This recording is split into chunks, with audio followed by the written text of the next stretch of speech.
सभी को जय मसीह की। हमारे प्रभु यीशु मसीह के पवित्र नाम से मैं अभिनंदन करता हूँ।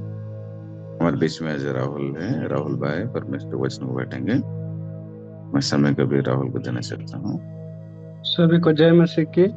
आइए हम लोग प्रार्थना करके आज का वचन को सुनने के लिए जाएंगे। हम प्रार्थना करेंगे। धन्यवाद करते परमेश्वर, अभी तक तूने हम सबको संभाला है, इसे धन्यवाद परमेश्वर। परमेश्वर, रात का अच्छी नींद देके सुबह के समय में हम सबको लाए, इसे धन्यवाद परमेश्वर। अभी जो वचन सुनेंगे परमेश्वर, उसे सुनने के लिए मदद सहायता कर परमेश्वर, और बताने के लिए मदद कर परमेश्वर, ताकि आपकी ओर से बता के समझा सके परमेश्वर। धन्यवाद के साथ यह प्रार्थना यीशु मसीह के नाम से मांगती हूं, आमीन। ठीक है, सभी को जय मसीह। आज हम लोग यशायाह उसका 55 अध्याय को ध्यान करेंगे। इस अध्याय में हम लोग देख सकते हैं, तो इसका टॉपिक क्या है कि परमेश्वर की करुणा सब मनुष्य के लिए बोल के लिखा गया है। यानी कि जो परमेश्वर करुणा है, या परमेश्वर जो इंसानों के जीवन में कुछ दया करना चाहते हैं इंसानों के लिए, तो वो एक दो लोगों के लिए नहीं होता है, वो सभी लोगों के लिए होता है। ये आज का विषय का टॉपिक है। तो आज हम लोग इस अध्याय में मुख्य रूप से चार चीजों को ध्यान करेंगे। जब हम लोग 55 अध्याय का 1 वचन से लेकर 5 वचन तक देखते हैं, तो वहाँ पे हम लोग परमेश्वर जो है भोजन वस्तु के बारे में परमेश्वर बताते हैं। यहाँ पे दो प्रकार के भोजन के बारे में परमेश्वर बताते हैं। पहला जो है शारीरिक भोजन, और दूसरा जो है आत्मिक भोजन। तो हम लोग पहला देखेंगे शारीरिक भोजन के बारे में। तो जब हम लोग 1 वचन और 2 वचन का आधा पढ़ते हैं, तो वहाँ परमेश्वर बताते हैं कि वो सब प्यासे लोगों, पानी के पास आओ, और जिसके पास रुपए ना हो, तुम भी आकर मोल लो और खाओ। दाखमधु और दूध बिना रुपए और बिना दाम की आकर ले लो। जो वस्तुएं नहीं हैं उसके लिए तुम क्यों रुपए लगाते हो, और जिससे पेट नहीं भरता उसके लिए क्यों परिश्रम करते हो। देखिए, यहाँ पे हम लोग देख सकते हैं एक शारीरिक भोजन के बारे में ना, जो कि हमारे शरीर के लिए बहुत जरूरत है ना।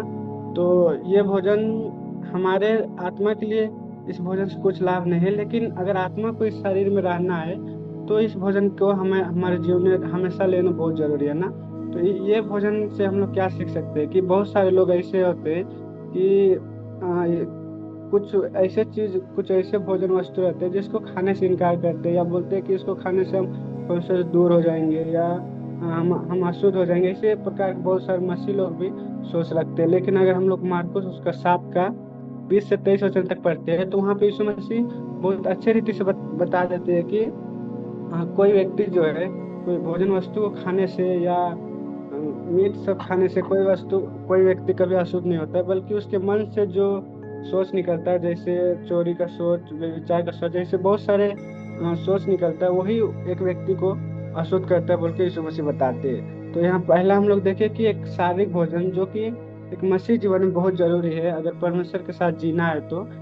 और दूसरा हम लोग देखेंगे, जब 2 वचन से लेकर 3 वचन तक पढ़ते हैं, तो वहाँ एक आत्मिक भोजन के बारे में बताया गया है। वहाँ क्या लिखा गया है कि मेरी और कान लगाकर सुनो, तब तुम उत्तम उत्तम वस्तुएं खाने पाओगे, और चिकनी चिकनी वस्तुएं खाकर संतुष्ट हो जाओगे। कान लगाओ और मेरे पास आओ, सुनो, तब तुम जीवित रहोगे, और मैं तुम्हारे साथ सदा की वाचा बांधूंगा। देखिए, यहाँ पे देख सकते हैं एक आत्मिक भोजन के विषय में देख सकते हैं ना।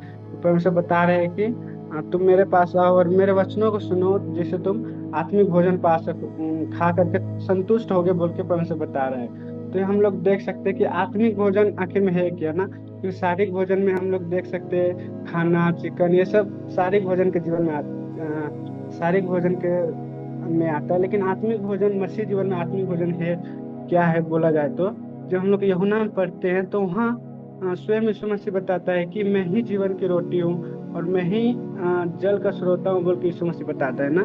तो एक मसीह जीवन में शारीरिक भोजन से बढ़कर जो है, यीशु मसीह को ही अपने जीवन में अपनाना, यीशु मसीह का ही स्वभाव का अपने अंदर लेना, यही हमारे आत्मिक भोजन होता है ना। यीशु मसीह तुम मुझे खाओ बोल के यीशु मसीह बताया है। इसका मतलब ये नहीं है कि यीशु मसीह को हम खाएं, लेकिन यीशु मसीह का जो गुण था, जो उसका चरित्र था, उसको हमारे जीवन में अपना करके उसके अनुसार हम चलेंगे, तो ही हम एक मसीह जीवन में एक आत्मिक भोजन के विषय में हम लोग देख सकते हैं ना। जैसे कि यीशु मसीह के चेलों के जीवन में हम लोग देख सकते हैं कि जब यीशु मसीह के चेले लोग, जब यीशु मसीह में नहीं आए थे, या यीशु मसीह लोगों को नहीं चुना था, तब तक उन लोगों के जीवन में आत्मिक भोजन, यानी कि यीशु मसीह नहीं था ना, लेकिन जब यीशु मसीह इस दुनिया पे आए, इस दुनिया पे आने के बाद उन लोगों को चुन लिए। चुनने के बाद जब यीशु मसीह इस दुनिया से चले गए, उसके बाद ही वो लोग यीशु मसीह को अपने अंदर ग्रहण कर लिए, यानी कि यीशु मसीह को ही वो लोग भोजन बना लिए, जिसके कारण वो लोग अपने मरते दम तक यीशु मसीह के बारे में लोगों को बताए। तो हमारे जीवन में भी शारीरिक भोजन के साथ साथ अधिकतर हमें यीशु मसीह का स्वभाव को अपने अंदर लेना है, ताकि हम भी आत्मिक जीवन में और शारीरिक जीवन में दोनों में हम लोग मजबूत हो सके। ये हम 1 से अगर 5 तक पढ़ते हैं तो वहाँ सीख सकते हैं। और जब हम लोग दूसरा चीज देखेंगे तो वहाँ उसी यशायाह उसका 55 का 6 से लेकर जब हम लोग 7 तक देखेंगे, ये 2 वचन में, तो यहाँ पे हम लोग और एक विषय को देख सकते हैं। ये बहुत अच्छा विषय है कि परमेश्वर को ढूंढने के विषय में ना। वचन क्या बताता है, हम पढ़ना चाहते हैं। जब तक यहोवा मिल सकता है तब तक उसकी खोज में रहो, जब तक वह निकट है तब तक उसे पुकारो। दुष्ट अपनी चाल चलन और अनर्थकारी अपने सोच विचार छोड़कर यहोवा ही की ओर फिरे, वह उस पर दया करेगा। वह हमारे परमेश्वर की ओर फिरे और वह पूरी रीति से उसको क्षमा करेगा। देखिए, यहाँ पे हम लोग देख सकते हैं कि परमेश्वर को ढूंढने के विषय में ना, कि जब तक परमेश्वर हमें मिल सकता है या जब तक हम परमेश्वर को पा नहीं लेते, तब तक परमेश्वर को हमें ढूंढना है। इस विषय पे हम लोग देख सकते हैं ना। देखिए, परमेश्वर कभी कोई व्यक्ति से दूर नहीं रहते, परमेश्वर हमेशा उस व्यक्ति के पास ही रहते हैं ना। इसको हम लोग अब्राहम के जीवन से सीखेंगे अच्छे से।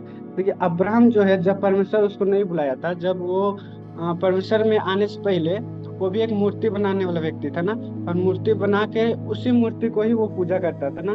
तो कहीं ना कहीं अब्राहम के जीवन में ऐसा सोच आया होगा कि इतना दिन से मैं इस मूर्ति सबको बना रहा हूँ, लेकिन एक दिन भी ये मूर्ति मेरे से बात नहीं किया, बोल के ऐसा सोच आया होगा। यानी कि अब्राहम का जो मन है, वो दिल है, वो टूट चुका था ना, कि अभी आज तक कोई मेरे से बात नहीं किया, और इस तरह से उसका मन टूट चुका था। जब हम लोग भजन संहिता 34 का 18 में देखते हैं, तो वहाँ परमेश्वर का वचन बताता है कि यहोवा टूटे मन वालों के समीप और पिछड़े हुओं का उद्धार करता है, बोल के हम लोग वचन देख सकते हैं। तो कहीं ना कहीं अब्राहम का जो जीवन है वो टूट चुका था एक सच्चा परमेश्वर की खोज में ना।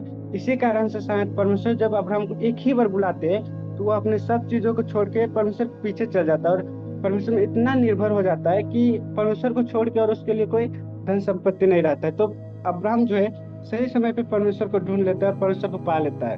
हमारे जीवन में भी भले आज हम लोग मसीह में आ चुके हैं, और मूर्ति पूजा भले हम लोग नहीं करते, या जो मूर्ति सब हम लोग नहीं बनाते, लेकिन हमारे जीवन में भी कुछ ऐसे चीज है, चाहे वो पाप हो सकता है या हमारे अभिलाषाएं हो सकता है। अगर हम उस चीजों को छोड़ के जैसे अब्राहम ने अपने मन को तोड़ दिया भजन संहिता 34 का 18 वचन के जैसे, वैसे ही अगर हम अपने पापों को मान करके उस चीजों से हम पछताव करेंगे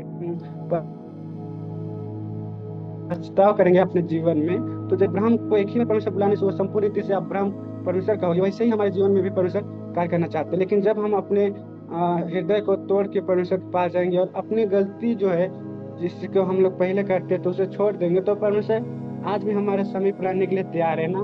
परमेश्वर को ढूंढने के लिए हमें कहीं दूर जाना नहीं है, या इस प्राकृतिक में परमेश्वर को हमें नहीं ढूंढना है, क्योंकि ये प्राकृतिक और हम सब जो है परमेश्वर के अंदर ही है। इसीलिए हमें कभी परमेश्वर को प्राकृतिक में या कोई मनुष्य में नहीं ढूंढना है ना, क्योंकि परमेश्वर के अंदर ही ये सारे चीज समा जाते हैं। इसीलिए हमेशा हमें ध्यान रखना बहुत जरूरी है कि परमेश्वर को ढूंढने के लिए सबसे पहले अपने अंदर के जो पाप है या हमारे जिस चीजों से हम अधिक प्रेम करते हैं, उस चीजों से दिल को तोड़ के या उस चीजों को छोड़ के जब हम लोग परमेश्वर के सामने परमेश्वर को ढूंढने के लिए निकलेंगे, तो परमेश्वर हमें अवश्य मिलेगा। यह चीजों को हम लोग दूसरा पॉइंट में देख सकते हैं। और तीसरा चीज हम लोग देखेंगे, जब वही ऐसा है उसका 55 का 8 और 9 वचन पढ़ेंगे, तो वहाँ बताया गया है कि परमेश्वर और इंसान का जो एक सोच विचार होता है उसके विषय में परमेश्वर का वचन बताया गया है। क्या बताया, पढ़ेंगे हम लोग। क्योंकि क्योंकि यहोवा कहता है, मेरे विचार और तुम्हारे विचार एक समान नहीं है, ना तुम्हारी गति और मेरी गति एक सी है। क्योंकि मेरी और तुम्हारी गति में और मेरे और तुम्हारे सोच विचार में आकाश और पृथ्वी का अंतर है। तो यहाँ पे हम लोग मनुष्य का और परमेश्वर का एक तुलना के जैसे हम लोग देख सकते हैं ना। परमेश्वर बता रहे हैं इंसानों को कि मेरा जो सोच है या मेरा विचार है या मेरा जो शक्ति है वो इंसानों से बहुत ही बढ़कर है ना। क्योंकि इस चीज का हम कैसे समझ सकते हैं कि मान लीजिए एक जगह पे एक बहुत बड़ा बुद्धि का गोला रखा हुआ है ना, और उस गोला में से एक छोटा सा गोला निकाल के कहीं दूसरे जगह रख देंगे, तो किस तरह से दोनों में तुलना होगा ना। वैसे ही हमारे जीवन में परमेश्वर और हम इंसानों को तुलना कर सकते हैं ना। परमेश्वर उस बड़े गोले के समान है, और उस गोले में से छोटे से निकला हुआ अंश हम लोग है।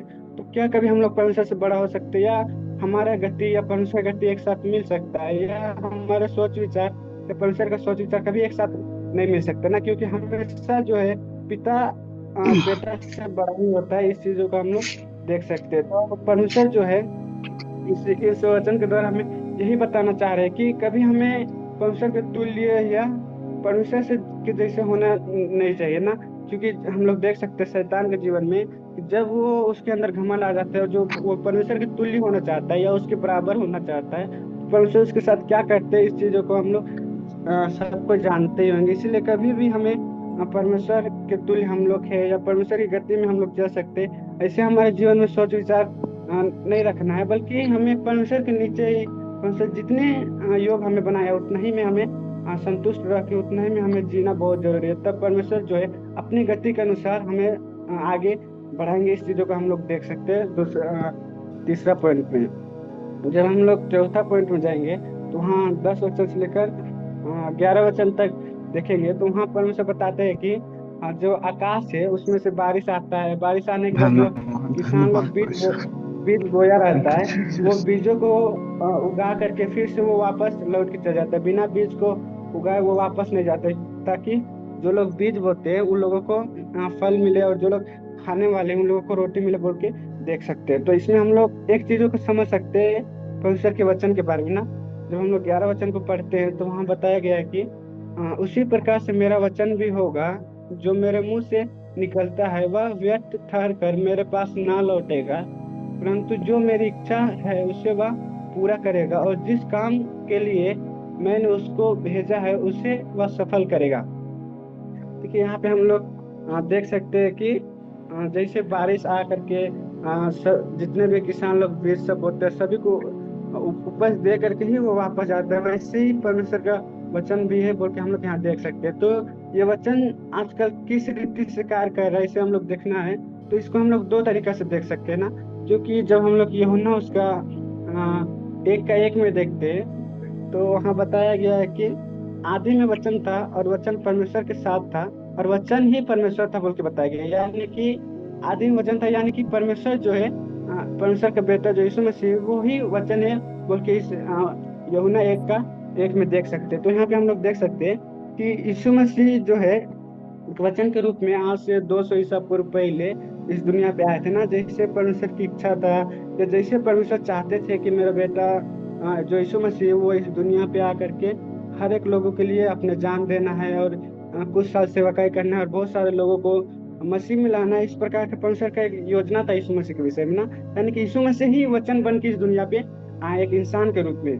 तो यीशु मसीह जो है इस दुनिया पे आके जो परमेश्वर का जितना भी योजना था हर एक योजना को पूरा करने के बाद यीशु मसीह फिर से मर के स्वर्ग में चल गए। पर यीशु मसीह जो है परमेश्वर की एक भी ऐसी योजना नहीं है जो जो परमेश्वर जो है यीशु मसीह के प्रति रखा था उसे पूरा ना किया हो ना।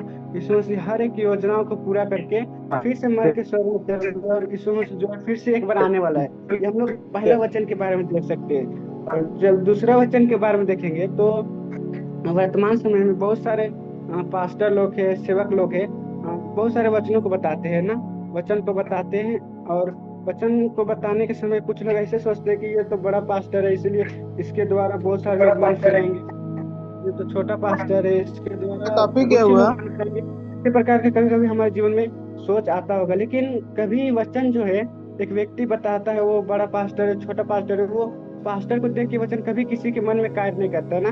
बल्कि जो परमेश्वर की इच्छा है, जो परमेश्वर चाहता है उस व्यक्ति के जीवन में कार्य हो, वही वचन कार्य करता है। क्योंकि वचन, अगर हम लोग वचन के विषय में देखेंगे कि वचन क्या क्या है, तो हम लोग बाइबल में देख सकते हैं कि वचन जो है एक दो धारी तलवार के जैसे है ना, जो किसी भी चीज को इधर से उधर छेद कर सकता है। इसे हम लोग देख सकते हैं। तो कभी भी वचन जो है कोई बड़ा पास्टर बताएगा तभी मन फिराएंगे लोग, या छोटा पास्टर बताएंगे तो थोड़े लोग मन फिराएंगे, ऐसे वचन कार्य नहीं करता ना। वचन जो है केवल परमेश्वर की इच्छा के अनुसार ही कार्य करता है। जैसे परमेश्वर चाहते हैं वैसे ही कार्य करता है। जैसे किसान जो है बीज केवल बो सकता है ना, बीज बो के उसको किसान को भी कंफर्म नहीं होता है कि बीज ये जो फसल हम बो रहे हैं या ये मेरे लिए 100% ही उपज देगा, उसे भी पता नहीं रहता ना। लेकिन वो बीज को कौन उगाते हैं? परमेश्वर ही उसे समय पे बारिश देते हैं और परमेश्वर ही धूप देते हैं, जिसके कारण वो बीज उगता है। वैसे ही आज के जो प्रचारक लोग रहते हैं वो वचन को बताते हैं, लेकिन वचन पास्टर को देख के उसके जीवन में कार्य नहीं करता है कि ये बड़ा पास्टर छोटा पास्टर है ना। हर लोगों के जीवन में वचन परमेश्वर की इच्छा के अनुसार कार्य करता है। जैसे परमेश्वर की इच्छा के अनुसार यीशु मसीह संसार पे आके कार्य किए, वैसे ही वचन भी परमेश्वर की इच्छा के अनुसार ही कार्य करता है। इस चीजों को हम लोग देख सकते हैं। तो आज हम लोग यशायाह उसका 55 अध्याय को इन्हीं 4 चीजों को ध्यान किए। पहला देखे कि भोजन के विषय में कि एक मसीह व्यक्ति में जब हम लोग आ जाते हैं तो हमारे जीवन में दोनों भोजन ही बहुत जरूरी है। उसमें से जो आत्मिक भोजन है यानी कि यीशु मसीह को हमारे जीवन में अंगीकार करना, ये बहुत ही खास भोजन है, इसके बारे में देखे। और दूसरा चीज हम लोग समझे कि परमेश्वर को ढूंढने के विषय में ना, हमारे जीवन में हमारे मन को तोड़ के परमेश्वर के पास जाए तो परमेश्वर हमें हमेशा हमारे लिए खड़ा है बोल के हम लोग दूसरा चीज देखे। और तीसरा चीज हम लोग देखे कि परमेश्वर और इंसानों का योजना या सोच विचार के बारे में हम लोग देखे ना।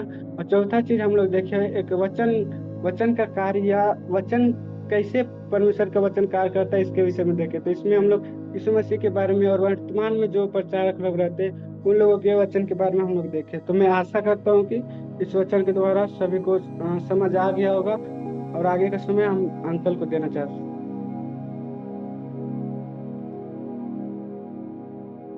Okay, thank you Rahul. परमेश्वर आपको कोशिश करें और भी बहुत अच्छे। आंखें बंद करेंगे पूरी, छोटा सा प्रार्थना करके साथ में समाप्त करेंगे।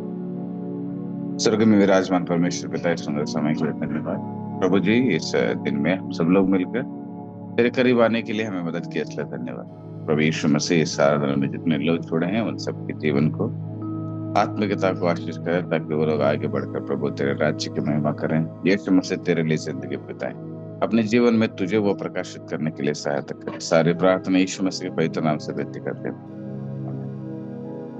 हे मेरे मन यहोवा को धन्य कहे, जो कुछ मुझ में है उसके पवित्र।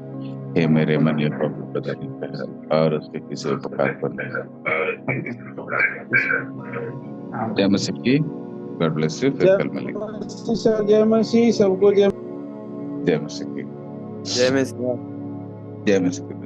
जय मसीह सर।